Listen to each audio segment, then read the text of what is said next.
Hi, I'm Michael, and this is Maker's Workshop. Today, I'm going to take these cheap popsicle sticks, and I'm going to try to turn them into an elegant desk clock. Let's get started. For the glue up, I prepped my work surface with wax paper and laid out my supplies. I'm using Titebond 3 wood glue and a cheap foam brush.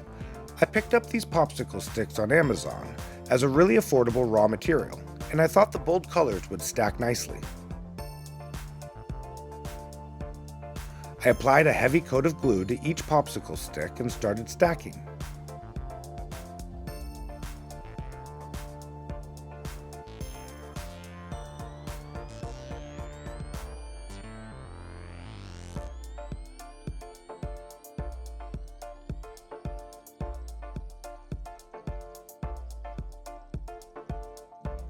I chose a foam brush specifically to avoid any bristle fallout.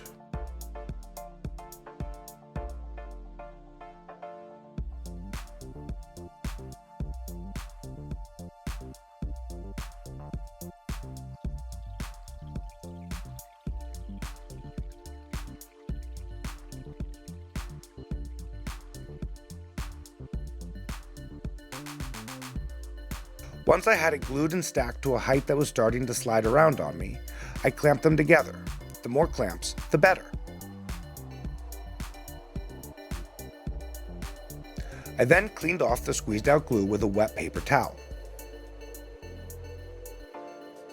After that, I got to work on a second block.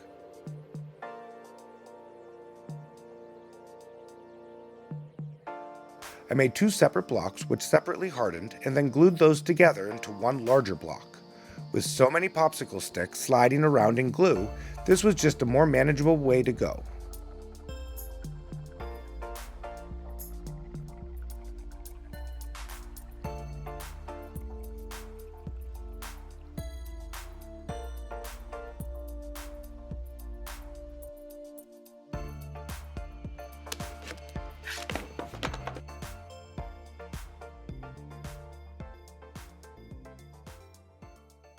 So now we're going to prepare this to go into the CNC router, and to do that we just need to be really flat so that we can get the best results possible. So I'm going to send it through the drum sander on both sides, flatten it up, and then we'll be ready to carve. I was initially disappointed when this went through the drum sander because the color in the popsicle sticks was mostly just on the surface. In hindsight, this isn't so shocking. I decided to stick with it because, while much more washed out than I had been hoping for, it was still a cool look with distinct stripes.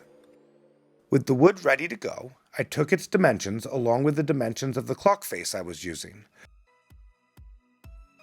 I used these to do up a design using Adobe Illustrator. I played with different curves until I was happy with it. I loaded my popsicle stick block into the CNC router and then carved the design.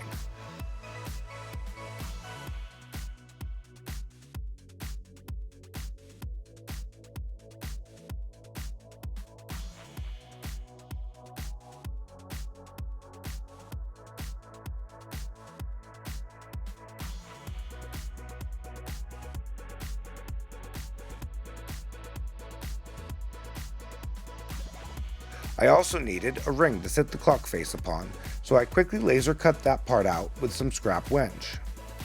This could have easily been done on the CNC router as well.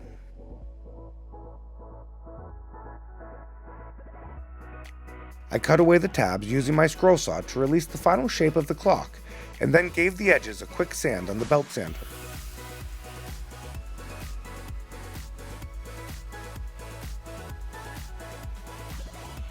I also took a second to sand the blackened edge off the laser cut ring.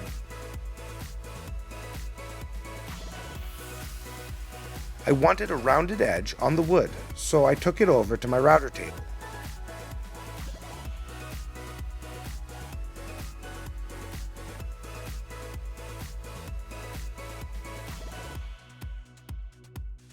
I then took a moment to sand a nice flat bottom on the belt sander so that it could more easily stand up and not fall over. To finish things off, I hit both pieces with my random Orbital sander and then sprayed the wood with water. This step raised the wood fibers, so after it dried and I sanded it again with a 220 grit, I got an even smoother finished piece. After the last sand, I wiped things down with paint thinner to get rid of any remaining dust before finishing.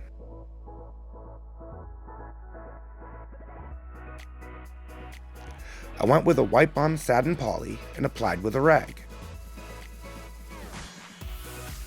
I did 2 coats of this, allowing the finish to dry between coats and lightly sanding with a 220 grip by hand.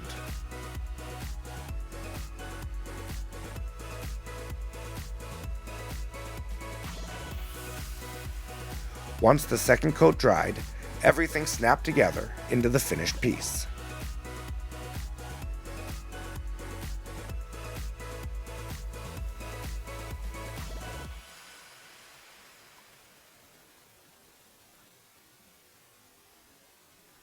My main goal of this project was to show that you could take really inexpensive materials and make something cool, fun, and functional.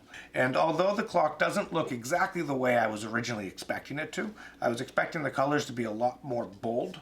I think that it has a very interesting look, and I think that it met those goals. So for that, I'm calling it a win.